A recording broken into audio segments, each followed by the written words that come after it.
आज हम बात करने जा रहे हैं जेनेटिक्स की टर्मिनोलॉजी के बारे में। देखिए, जेनेटिक्स की जो टर्मिनोलॉजी है, टर्मिनोलॉजी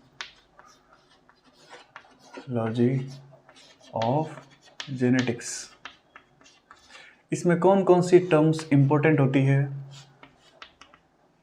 वो सारी की सारी टर्म्स के बारे में हम आज बात करेंगे। मैं यहाँ पर एक टर्म्स लिखता हूँ, जीन। जीन क्या होता है? What is gene? देखिए, जीन का मतलब है किसी भी लक्षण की प्रकटीकरण जिस सीक्वेंस के द्वारा होती है उसको हम जीन कहते हैं। या यूँ कहे कि आनुवंशिक लक्षण, जो आनुवंशिक लक्षण होते हैं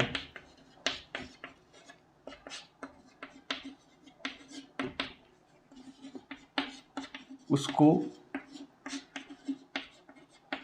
प्रकट करने वाले विशिष्ट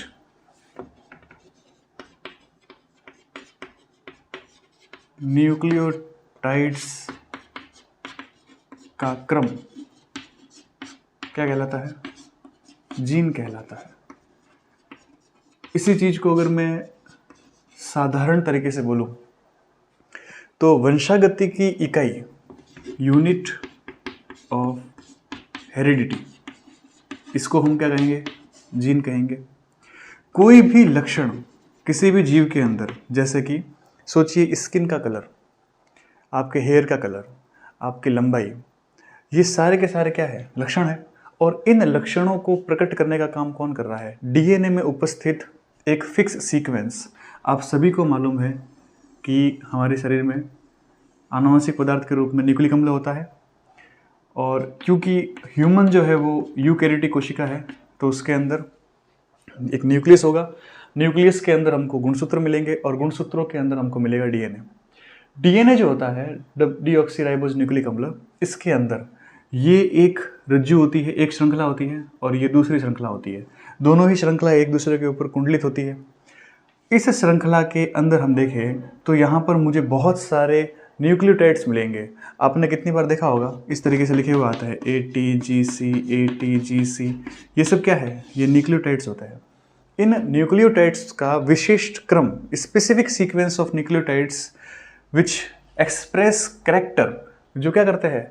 किसी लक्षण को प्रकट करते हैं, उसी को हम क्या कहेंगे? जीन। अब देखिए, जीन शब्द जो है, जीन शब्द दिया था जॉनसन ने। आपने बेटसन के बारे में सुना होगा। बेटसन कौन था? Father of modern genetics.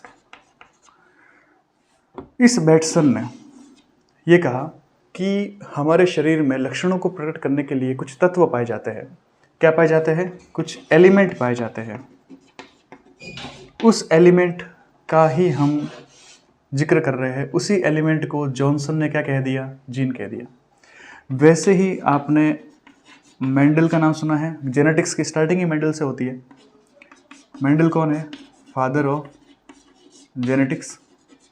तो मैं कह रहा हूँ कि मेंडल ने यह कहा कि कुछ ऐसे समथिंग लाइक फैक्टर्स, कुछ कारकों की जैसी कुछ संरचना होती होगी जिनके माध्यम से एक पीढ़ी से दूसरी पीढ़ी में लक्षणों की वंशागति होती है। तो इन्होंने क्या कहा कि लक्षण, जो कैरेक्टर्स होते हैं, लक्षण एक पीढ़ी से दूसरी पीढ़ी में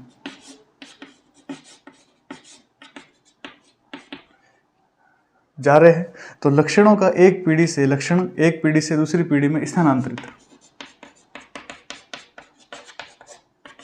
होते हैं।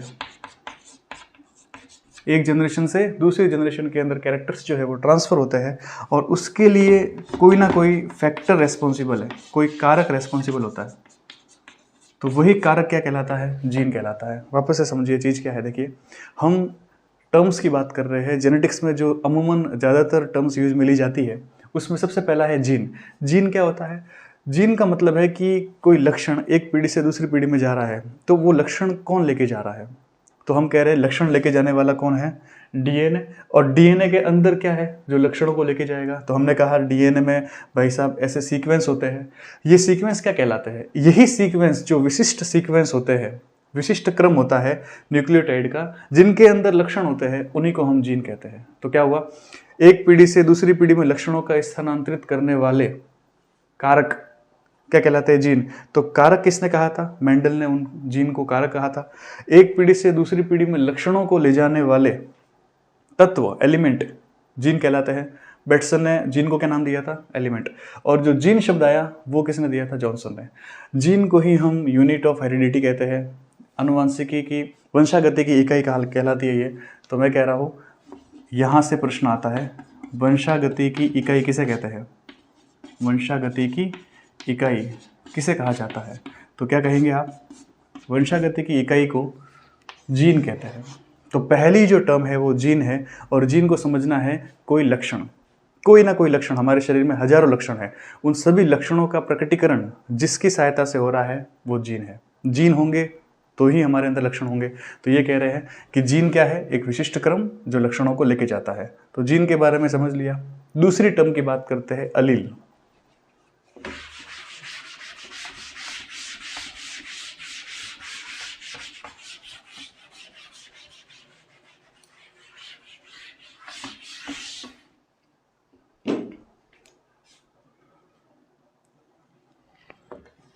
सेकेंड टर्म है अलील, या इसको बोल दो आप अलीलोमॉर्फ। अलील क्या कहलाता है? देखिए, हम ये कह रहे हैं कि expression of gene, expression of gene मतलब जीन का प्रकटीकरण या जीन की अभिव्यक्ति जिसके द्वारा होती है, उसी को हम क्या कहते हैं? अलील। इसको थोड़ा एग्जांपल से समझते हैं। सोचिए हमारे पास में कोई लक्षण है। जीन का मतलब क्या था? लक्षण। लक्षण हो गया मेरे पास में त्वचा का रंग, स्किन कलर। ये तो क्या है? लक्षण। इसका मतलब हमने अभी बात की थी, लक्षण का मतलब होता है जीन। त्वचा का कलर क्या है? जीन। ठीक है, जीन लक्षण दिखाता है, और हमने एक लक्षण का एग्जाम्पल ले लिया है, त्वचा का रंग। अब हम कह रहे हैं जीन का प्रकटीकरण। अब ये जो त्वचा का रंग है, इसका हमको प्रकटीकरण करना है। तो हम कहेंगे त्वचा के रंग कैसे हो सकते हैं? हो सकता है त्वचा का रंग जो है वो डार्क हो, या त्वचा का रंग ब्राइट हो।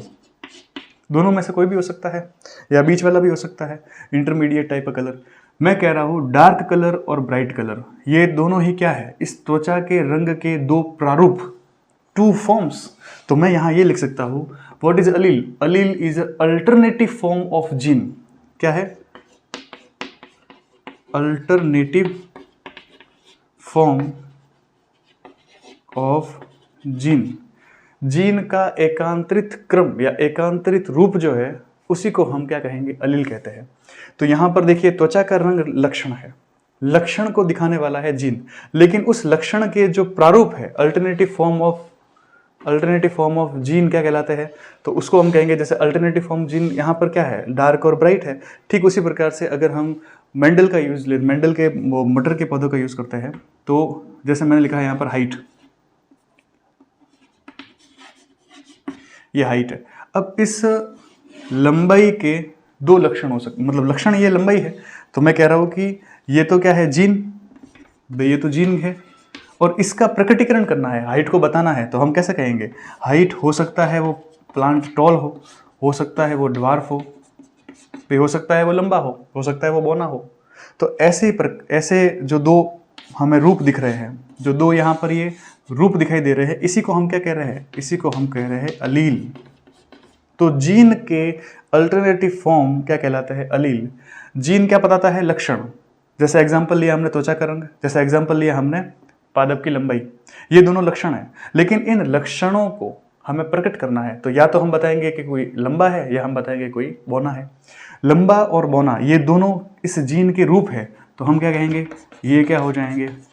अलील। अल्टरनेटिव फॉर्म ऑफ जीन क्या कहलाते हैं? अलील कहलाते हैं। तो मैं ये कह रहा हूं कि जीन का प्रकटीकरण जिसके माध्यम से होता है, जीन की अभिव्यक्ति जिसके माध्यम से होती है, उसको अलील कहते हैं। क्लियर है? जीन के एकांतरित रूप अलील कहलाते हैं। ये वाली परिभाषा लिख सकते हैं, alternative form of gene is known as allele. ये वाली परिभाषा लिख सकते हैं। दो या दो से अधिक विपर्यासी लक्षणों को हम क्या कहेंगे? अलील कहेंगे। अब इस चीज को समझते हैं। मैंने कहा यहां पर दो या दो से अधिक विपर्यासी लक्षणों क्या कहलाते हैं? जीन कहलाते हैं, सॉरी अलील कहलाते हैं। तो जीन के यहां पर ये लक्षण है, तो हम कहेंगे जीन क्या है? Main character. और उसके ट्रेट्स, ये टॉल और ड्वार्फ क्या हो जाएंगे? ट्रेट्स। तो हाइट इज अ कैरेक्टर, ये तो क्या है? ये तो मुख्य लक्षण है। और ड्वार्फ और टॉल ये दोनों क्या है? ये ट्रेट्स है। ये जो है इन दोनों के रूप है। तो मैं ये कह रहा हूं कि जीन के दो या दो से अधिक विपर्यासी लक्षणों को हम अलील कह सकते हैं। तो यहां पर तीन परिभाषा आ गई है। जीन का प्रकटीकरण अलील द्वारा होता है, जीन के एकांतरित रूप अलील कहलाते हैं, जीन के दो या दो से अधिक विपर्यासी युग्म अलील कहलाते हैं। तो अब मैं वो तीसरी वाली परिभाषा जो है उसके बारे में बता रहा हूं।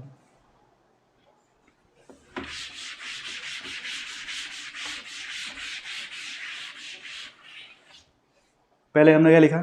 जीन का प्रकटीकरण या अभिव्यक्ति अलील द्वारा होता है। ठीक वैसे ही मैं लिख रहा हूं यहां पर जीन के एकांतरित रूप अलील कहलाते हैं। मैं लिख रहा हूं जीन के दो या दो से अधिक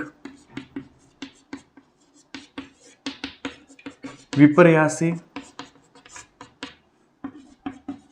लक्षण अलील कहलाता है।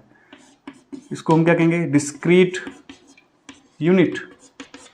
ये दोनों ही एक दूसरे के विपरीत है। विपर्यासी मतलब कॉन्ट्रास्टिंग कैरेक्टर्स, कॉन्ट्रास्टिंग कैरेक्टर। ठीक है? तो मैं कह रहा हूं कि किसी कैरेक्टर के, किसी लक्षण के हमें क्या दिख रहे हैं? टू और मोर ट्रेट दिखाई दे रहे हैं। एग्जाम्पल ले लिया हमने। कैरेक्टर का एग्जाम्पल क्या है? मैंने लिखा है यहाँ पर हाइट। और टू और मोर ट्रेट्स की बात करें तो हम हाइट का एग्जाम्पल ले रहे हैं, तो मैं यहाँ लिख रहा हूँ टॉल एंड ड्वार्फ। अब सोचिए मैंने यहाँ पर कैरेक्टर ले लिया है ब्लड, ह्यूमन ब्लड। तो आप क्या कहेंगे? ह्यूमन ब्लड ए हो सकता है, बी हो सकता है, ओ हो सकता है। A B O blood group बोलते हैं हम। ए बी साथ में आ जाएंगे तो ए बी हो जाएगा। लेकिन मुख्य रूप से हम क्या कहेंगे? A B O. यहाँ पर ये तीन प्रकार के क्या पाए जा रहे हैं? अलील। तो जब यहाँ पर ये तीन अलील पाए जा रहे हैं तो दो से ज्यादा हो गए, लेकिन रहेंगे युग्म के अंदर। क्या बोला यहाँ पर? जीन के दो या दो से अधिक विपर्यासी लक्षणों का युग्म, लक्षणों का युग्म पेयर में रहते हैं। ये या तो ये दोनों रहेंगे, या ये दोनों रहेंगे, या ये दोनों रहेंगे, या ये दोनों रहेंगे। इस प्रकार से युग्म में पाए जाते हैं, क्योंकि हमारे गुणसूत्र भी क्या है? युग्म में पाए जाते हैं। 46 क्रोमोसोम है हमारे अंदर, तो वो क्या बोलते हैं हम? 23 जोड़े में पाए जाते हैं। तो यहाँ पर जीन जो है वो भी दोनों ही गुणसूत्रों पे होगा। जब दोनों गुणसूत्रों पे होगा तो लक्षण जो है वो किसके द्वारा प्रकट होते हैं? अलील के द्वारा। तो अलील जो है वो दोनों ही गुणसूत्रों पे पाए जाते हैं, ध्यान रखना। तो हम कह रहे हैं लक्षणों की अभिव्यक्ति किसके द्वारा हो रही है?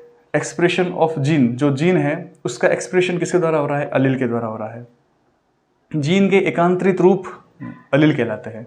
जीन के दो या दो से अधिक विपर्यासी लक्षणों का युग्म अलील कहलाता है। जैसे हमने कहा कॉन्ट्रास्टिंग कैरेक्टर्स जो होते हैं, 7 जोड़ी आपने देखे होंगे मटर के पौधों के जो लक्षण है, वो वास्तव में मटर के पौधों के लक्षण जो भी होते हैं, जैसे पादप की लंबाई जीन को बताएगा, आपके पुष्प का कलर, पुष्प की पोजीशन, आपके सीड कोट का कलर, पोड का शेप, ये सब क्या है? ये लक्षण है। और इसी के जो अल्टरनेटिव फॉर्म्स होती है, जैसे पादप की लंबाई होती है तो हम बोलेंगे वो बौना हो सकता है, लंबा हो सकता है। तो बौना और लंबा ये दोनों क्या है? ये दोनों ही विपर्यासी लक्षण है, कॉन्ट्रास्टिंग कैरेक्टर्स है, कॉन्ट्रास्टिंग ट्रेट्स बोल सकते हो आप इसको। ये अलील है।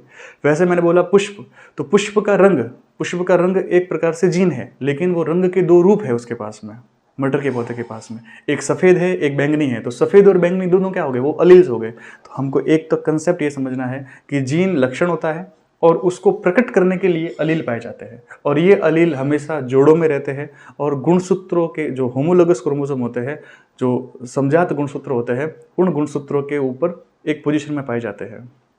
तो आप देखिए, मैंने यहाँ पर जो अलील है वो मैंने लिखा कि अगर सोचिए वो यहाँ पर पेयर में है। मैंने कहा यहाँ पर केवल 2 एग्जाम्पल लिए, मैं 2 एग्जाम्पल से समझ लेता हूँ। मैंने लिखा हाइट, तो हाइट की बात करें तो या तो ये रहेगा मेरे पास में, या फिर ये रहेगा मेरे पास में, ये जोड़ों में पाए जा रहे हैं। तो ये लंबा है, ये बौना है। लेकिन अगर मैं यहां पर ब्लड ले लेता हूं, तो ब्लड की बात करें तो ए ब्लड ग्रुप भी होता है, बी भी होता है, और ओ इसके द्वारा निर्धारण होता है। अब या तो ए भी पाया जाएगा, या ए पाया जाएगा, बी पाया जाएगा, ओ ब्लड ग्रुप पाया जाएगा। तो इस 3 के आधार पर हम 4 जोड़े निकाल सकते हैं। अभी समझेंगे किस प्रकार से निकलते हैं।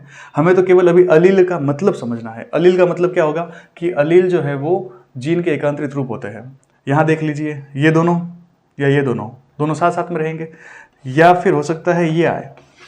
तो यहां पर ये वाला भी क्या है, ये लंबा ही है, क्योंकि यहां पर कैपिटल टी जो है वो डोमिनेंसी शो कर रहा है।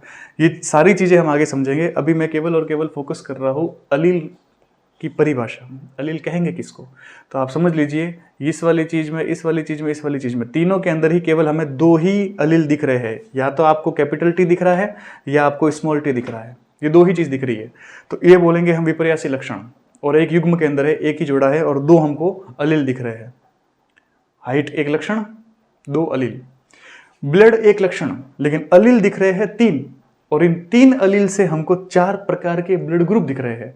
यहां मामला क्या है, 2 से अधिक। मैं यहां लिखा देखो, जीन के 2 या 2 से अधिक। तो यहां पर 2 से अधिक का मतलब जब आ रहा है तो हम कहेंगे यहां कौन सी वाली कंडीशन आ जाएगी, ये आ जाएगी आपके मल्टीपल अलील वाली कंडीशन।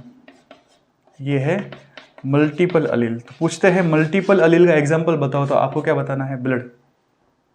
हालांकि इन तीनों में से किसी एक इंसान के अंदर 2 ही पाए जाएंगे, या तो ए बी पाया जाएगा, ए ओ पाया जाएगा, या ए अकेला पाया जाएगा, बी अकेला पाया जाएगा, इस प्रकार से। ठीक है, इस प्रकार से हम ब्लड ग्रुप देखते हैं। डिटेल में स्टडीज के बारे में बाद में करेंगे।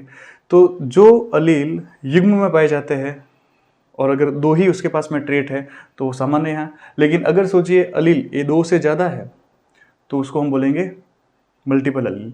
मल्टीपल अलील की स्टडी किस में की जाती है, किसी एक इंडिविजुअल में या एक समूह के अंदर। तो आपको कहना है समूह के अंदर। प्रश्न पूछा हुआ है कि मल्टीपल अलील की स्टडी कहाँ की जाएगी, पॉपुलेशन में की जाती है। मल्टीपल अलील की स्टडी कहाँ की जाती है, पॉपुलेशन के अंदर की जाती है। ध्यान रखना, मानव की जो पॉपुलेशन है उसके अंदर हम इसकी स्टडी करेंगे, क्योंकि एक इंसान के अंदर तो हमें 2 ही अलील मिलेंगे। अगर हमको ये सारे अलीलों के बारे में जानकारी लेनी है तो हम मानव की जो पॉपुलेशन है उसकी स्टडी करेंगे। तो किसी के अंदर हमको ए ब्लड ग्रुप मिलेगा, किसी में बी मिलेगा, किसी में ओ मिलेगा, किसी में ए बी मिलेगा। इस प्रकार से हम देख लेंगे कि वहाँ पर लक्षण ब्लड का है, ब्लड ग्रुप का है, लेकिन अलील जो है वो 2 से ज़्यादा है। इसीलिए परिभाषा में 2 जीन के 2 या 2 से अधिक विपर्यासी लक्षणों का युग्म अलील कहलाता है। ये लिखा है अपन ने। केवल और केवल अगर 2 लिखते हैं, केवल हम ये कह देते हैं कि जीन के 2 विपर्यासी लक्षण, गलत है। हमको 2 या 2 से अधिक भी लिखना है, क्योंकि हमारे पास में एग्जाम्पल है, हमारे कोर्स के अंदर ये चीज़ें है। इसलिए जो एग्जामिनर होता है, चेक करता है, वो ये विशेष रूप से इन शब्दों पर ध्यान देता है कि बच्चे को कितना नॉलेज है, परिभाषा लिख रहा है तो वो किस प्रकार से लिख रहा है। तो हमने अलील की बात कर ली है पूरी। अब इसके बाद में हम बात करते हैं आइसो अलील की। आइसो अलील क्या होता है,